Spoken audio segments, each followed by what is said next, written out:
Hello there, Ray here, and we have a brand new 1.14 snapshot. This is 19W14A. This new snapshot consists of a ton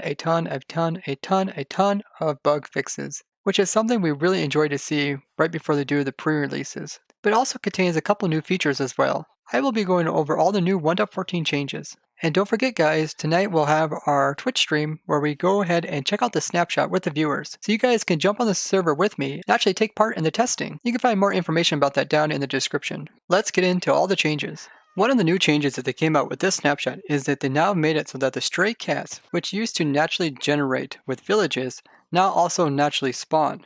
So the difference between generation and spawning is that generation only occurs once when everything is put into place, and then continuous spawning is similar to other types of mobs in the game, where once you remove them, they'll have a chance of spawning back again. This became pretty apparent when one of you guys asked me to make a stray cat farm, and I had to respond to you guys saying that it's not possible because the cats are limited supplies, as they only were coming when the village was naturally generated.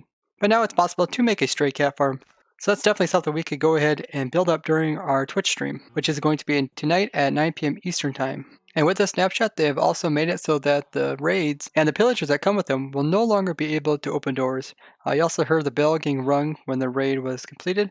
Let's see the raid come into the village. Okay, here it comes from over here. You definitely see we got some pillagers here, but now they have reverted it back, so they should no longer be able to go and open up the doors. Currently, these villagers are trying to pathfind through the corners of these houses, so they're not even getting indoors properly. So this pillager, he's not even attempting to go through this door because the villager over here happened to just leave the door open when he went through, so that's probably a bug. Now the vindicators are still able to go through the door and then kill the villager. It just applies to the pillagers. Oh, this was pretty odd. The villager got nervous, he opened up the door, and the pillagers went inside. Now the pillager is stuck inside, and the villager, he's trying to pathfind back inside again, but he's trying to do it through the corner instead of going through the door.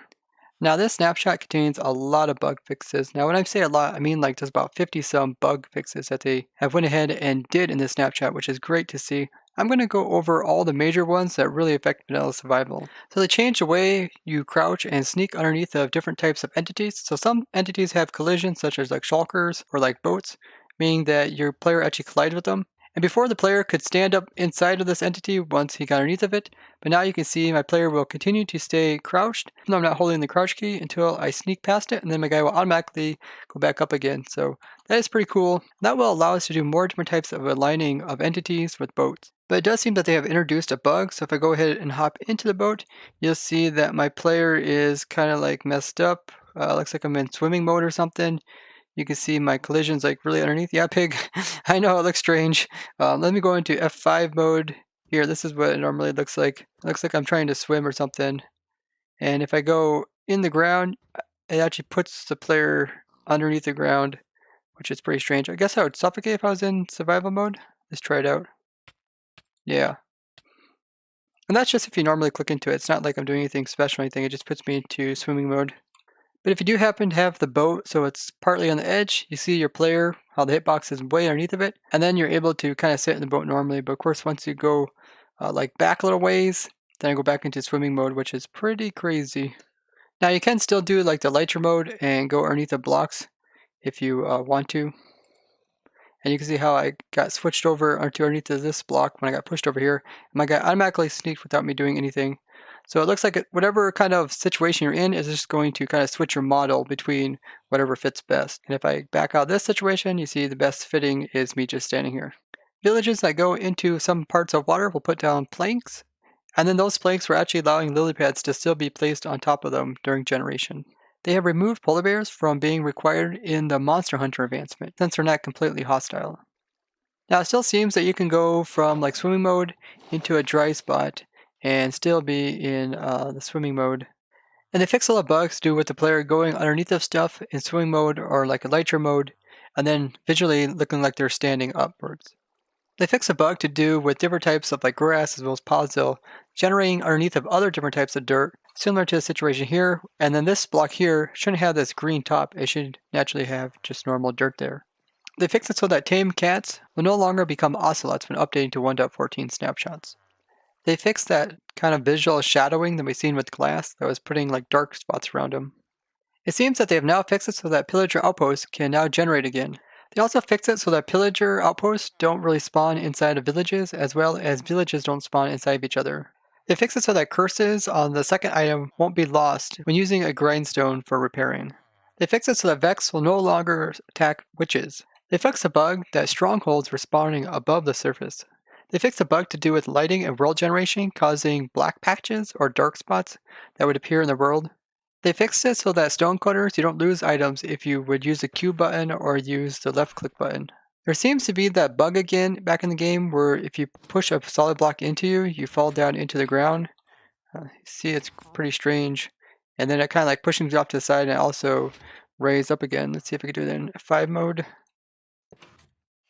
Yeah, and I went to like a Lightroom mode, so it's strange. Yeah, that's pretty strange. Probably has to do with them changing the way models work when there is blocks inside of them. They fixed a bug that just came out during some of the recent snapshots where items were clipping through walls where they shouldn't have been. They realigned the fox's hitbox so that it's even on both sides of them, but there's still kind of problems with like baby fox you see with the red line is above the white line, therefore he can suffocate if he tries to hop on top of a block with a solid block above it. Now they've said that they went ahead and fixed the way that spawn chunks are. During these recent snapshots, the spawn chunks were really messed up where they weren't being like entity processing, so iron farms and stuff couldn't occur down in your spawn chunks. So hopefully they're back to the way they used to be, that way you could run different things in there like iron farms or even like chicken farms could be ran inside your spawn chunks without any players online. But we're definitely going to have to continue testing that during our snapshot stream tonight. They fixed another bug to do with entities kind of going null when they're kind of far away from the player. The majority of those chunks should be entity processing, meaning if there is a mob that's way out there, yet still in entity processing chunks, he should still be affected by stuff like suffocation. And this is just something that came up during the snapshot, and they have went ahead and fixed this. They fixed it so that the Ender Dragon is no longer trained to shoot the player if he's in creative. They fixed that bug that I show to do with entities getting stuck in the void. I was dropping Iron Golems as well as Ravager down into the void, and after they got down so far, they just completely stopped, and they didn't fall any farther and didn't take any more damage. It was really weird. I posted some screenshots to the ProtoTech Discord. And a lot of times I don't show this stuff in videos, but if you guys are curious about that kind of stuff, you can always check it out on the ProtoTech Discord or like on my Twitter. They fixed that bug that I showed during a stream where you can make kind of like ghost blocks by trying to place a block up against the bale. And what was occurring is the block would be placed here, and then it would vanish, and then it would be visually removed from your inventory. But the block was actually there, it just wasn't showing up visually. And then if you would like right click, it'd reappear. But they have fixed this now. They fixed that other bug that we came across during the stream where we were giving villagers some workstations, and then soon after we gave them the workstation, we were breaking it and it would cause the entire server to crash. They removed a bug to do with having large amounts of workstations that are free, and this was causing large amounts of lag. They fixed a bug to do with villagers trying to sleep in already occupied beds, so hopefully that will fix some of the problems we had with iron farms. Look at this, guys. I can go into swimming mode. I just closed this door while being inside of it. They fixed it so you can no longer trade with villagers. Their hitbox is really small. It's right up here by their head. You can kind of see that little box right there. And it was possible to click on the villagers and trade with them with that little teeny box. But you can see, even though I'm clicking there, I'm unable to trade with them. But if you like push them out of the bed, then you can trade with them again. And then you can keep the screen open while they're still in the bed. They fixed this so that lava buckets weren't just getting wasted by clicking them against a ladder, and it was actually using up the lava, but nothing would occur. They fixed this so you can now shift-click cut sandstone from the stone cutter. They fixed that bug that I reported last time, where when you would crouch while aiming creative, it would make your player kind of do like a double bounce when he got to the very bottom, and that was like super annoying. But yeah, now you can see it's nice and smooth. They fixed that bug that we noticed during our Twitch stream where I could hear you guys like were working on a dropper system. It was over 64 blocks away, and I could hear the droppers going off, and it was extremely weird. So now you should no longer be able to hear noises that are extremely far away. They fixed it so that now villagers won't run away from you when you're trading with them. Just something that came up in the last version. I think it's kind of cool when you trade with the villagers. Like I trade them, you see he does this little head nodding thing. But yeah, if something's attacking them, then you will break up the trade. Oak saplings were appearing inside of savanna villages in the chest, which makes sense that there should be acacia instead of oak. They fixed it so when you ring the bell, the villagers won't stay in their houses forever, just a set amount of time. So in that video where I showed all the different types of stuff that the villagers will give away as free gifts with the hero of the village effect, they're also giving away uncraftable tipped arrows, which is something you normally can't obtain in survival. And it turns out the reason for that was, as one of you guys pointed out during our stream, is that the game was actually trying to produce swift arrows, which is essentially like the speed effect, but they're coming out being uncraftable arrows. So those have been removed as a gift that the Fletcher will give you now. Rock and Roll for Life also told me that the looting arrows that I showed were possible to get through Fletcher's trades are going to be removed from the game as well. And I asked him if there was any idea if they were going to add the luck effect into survival, and he says as far as he knows, there is no future plans to add the luck effect. But he says it is subject to change. I think it'd be really cool if they added the luck effect, as it could be like a little thing that give people an edge. Similar to like putting down a haste beacon, gives you a little bit of an edge when you're mining tons of rock. Maybe if you're doing tons of like caving, or looting tons of chest, maybe giving yourself a little bit of luck effect is just something to kind of boost your caving experience. So hopefully they can find a cool way to introduce luck, and I would love to hear your guys' ideas on how they should introduce luck and what it should all do. They've also changed the way that bamboo breaks. Instead of it all breaking at once, they're going to make it similar to like sugarcane where you break the bottom one, then the top pieces start to break. So let's see if we can see that. You can see how this one broke, and then a short delay afterwards and everything else broke. Similar to you see like with cactuses as well. You can see the bottom one broke, and then the top piece kind of stood there for a second, and then all the rest broke. They also fixed a bug to do with invalid moved player packets being received was causing the game to crash. Now there was also a 13B snapshot where they didn't really add that much into it, so I'm going to cover it right now. It mostly consists of bug fixes, but they did come up with some new features, like they changed the trade up, so you can see now all the trades will be shown on the side here. You still put the items in over here. This does make it quite a bit easier, since you could just click here and automatically put all your emeralds into the slot, and then you could just shift click it. Notice how it won't show any new trades, so it's not going to like show you all the trades unless you have unlocked them. So we used up all these guys' trades. You also see his bar went all the way over, so he should move on to the next trade. Yep, so you got the regeneration particles, got the regeneration effect, and now we got some new trades to look at. So this will make trading quite a bit easier, as you only have to do about 2 inputs. So you have to click here, and then you also have to like click here. So it should make large amounts of trading not as tedious. So they also added so that when you ring the bell, it will show you all the guys that are counting towards a raid. So if I go ahead and ring this bell, you can see it's going to give the glowing effect for about 5 seconds to all the nearby guys. Now notice that guy that is way over there, notice that he doesn't get the glowing effect, he's too far away. It does it about in a 32 block distance. So here I just started up a small village, and you see the pillagers here. Now normally when you beat the raid, it will say you're victorious, and you see like the rockets, and you get the hero of the village effect. But if what happens when the pillagers go ahead and kill the villager, you see that they all start to hop up and down and start cheering, and the Vindicator starts raising his hands up and he's all happy. Everybody is happy that they have destroyed the village, and this is where the image of the Vindicator with his hands raised up comes from. They also fixed some bugs to do with chunks. The game wasn't loading some chunks that were within render distance, and we definitely noticed this during our Snapshot stream where large pieces of the world just wouldn't render, but only for specific players. They fixed a bug to do with pistons cutting off the wiring of redstone. So you can see the wiring goes through them now. This one's going up this wall here over to this one, and this one going over to this one. Very similar to what we see with like slabs. This is how it used to be prior, but there is still some weird stuff to do with pistons. Like if you would power this, obviously parts that have dust on top of them will break off.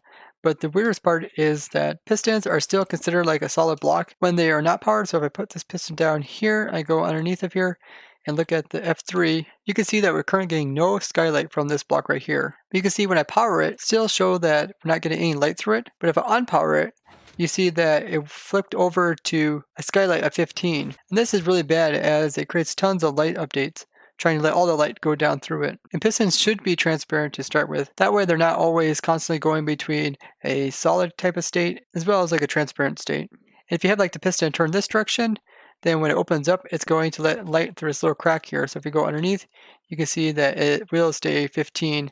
But when I close it, you can see now it drops down to 0. That's not good just because pistons, when they move a lot, it's going to create a lot of updates. They also fixed a bug to do with moving glass was hurting entities. So if we stick a villager in here and we move the glass, you see it doesn't cause any damage to him. They also fixed a detected rail duplication that just came up in 1.14. They also fixed a bug to do with ticking villagers entities or crashing the game. This is something we had quite a bit of issues with during our Snapshot stream, as we had a lot of villagers and doing a lot of testing with them. They also fixed a bug to do with the world completely stopped loading or generating. And they also came out with the new April Fool's joke for Minecraft, and you can see here it has this kind of loading screen. It's called Minecraft 3D shareware, and this is what they produced during April Fool's. It's pretty funny. They have like selection, episode, and modem play. Try to click this one. It just doesn't allow you to do anything. But then you go in here and then you can choose different modes. It says you can't play any of these modes because they're restricted versions, and you're currently playing an unrestricted version. And they got funny titles like The Player Is You, Knee Deep in Lava, Not Just the Enderman, Removing Herobrine. All these worlds are yours. Of course, this is the only way you can play, and these are the difficulties. Hello Noobville, Filthy Casual, Lemon Curry, Extreme to the max. Last one's Obligatory Nightmare Mode, which turns the screen all red. Pretty crazy. And then when you start the game, it's kind of interesting. You kind of spawn, and there's usually a starter chest, but pretty much they're using exactly the same stuff you see in 1.14. They're just changing some stuff with it. You always get these messages that pop up that notify you about different stuff and want you to register. And you can see how all the textures are different. It almost looks like a shader is on it. And then, of course, your player is down here. Your little screen, it shows your player, your health, and your armor. I'm currently in creative mode, I think. Yeah, normally you would start out survival mode, but I was on here earlier. And it shows like your health, your armor percentage, and your stake. And it constantly reminds you to put new disc in to continue on. Other than that, it's just like a normal Minecraft world. They do have these barrels which spawn, and they're actual barrels, but then they change everything. So all the entities are like the old-fashioned 3D models where you can see them from like one direction, and then the rest of the direction they're just like paper thin. Pretty funny. But yeah, this is just like a normal 1.14, and these barrels are just like normal barrels, but you can go ahead, you can click on them, and you can pull stuff out of them, and when you completely empty them, then they're going to blow up and they will damage you if you're too close to them. And then you can also find these different colored keys inside of them, and the keys don't actually go to anything, but they're kind of funny. But you can prevent the barrels from blowing up if you just leave an item in there, and it makes this little noise, which is kind of funny.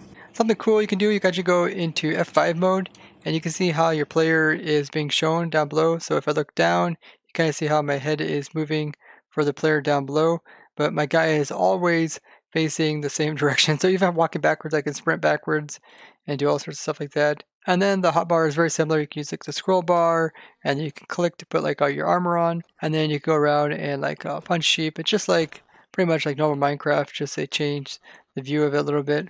It's kind of cool when your hunger goes down, then that little hunger stick there, which shows raw beef on a bone, will eventually just turn into all bone. And the barrels can naturally generate anywhere. And you can see if I would take this out, you can see my health is 100. You can see it just did a bunch of explosion to me. So it's always good to like leave one item in there if you're going to play this mode. That way it doesn't blow up on you. So in spectator mode, you can go like underground and you can see these different barrels right here.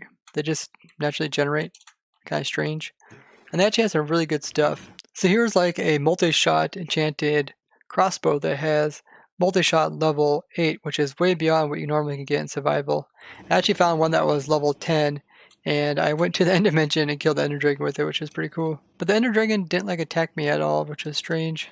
I believe everybody gets this world and plays it, gets the same seed, because you get this really cool 2 different ships that generated right beside each other, which is pretty crazy looking. You can see 2 different variations here. This is more like the birch one, and this one's more like the spruce one. And they just happen to generate right beside each other, and they got their own chest.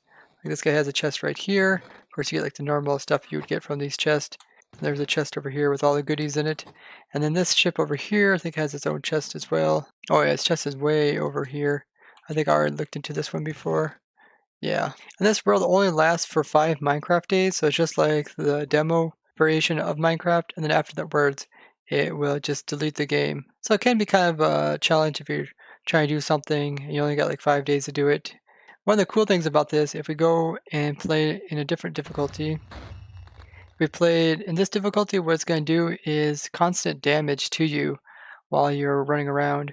So pretty much as soon as you come in a game, and if I go into survival mode, I'll go into survival mode, yeah, just constant damage. And then actually it does damage to your armor too, and by having more armor, it allows you to live longer. If you didn't have any armor on, you would die within about 10 seconds. I did try playing in this mode, but it was extremely difficult. Pretty much you just had to camp at your spawn. Otherwise, yeah, every time you walk out a little ways, just like it did now, pick up a bunch of stuff, then you would end up dying, and then you respawn, end up in the beginning here. but your stuff is still over there, and I was like collecting stuff and coming over here and putting it into this chest here. But you really can't make much progress unless you constantly wait for nighttime to sleep in bed. But you only got, like I said, 5 days to do it. So this mode is kind of like a joke, maybe because people asked for like a hardcore mode, even harder than the current versions in the game.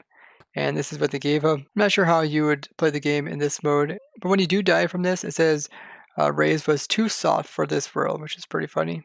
Now you guys can still play this mode even though it's after April Fools. And don't forget guys, tonight we're going to have the Snapshot stream where we will be testing all the different changes that they came out with this and seeing what kind of cool stuff we can build from it. So if you guys did find this video interesting, give it a like and share it with somebody.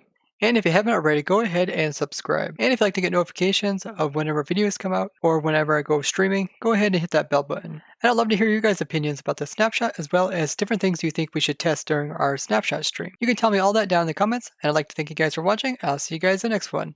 Bye-bye!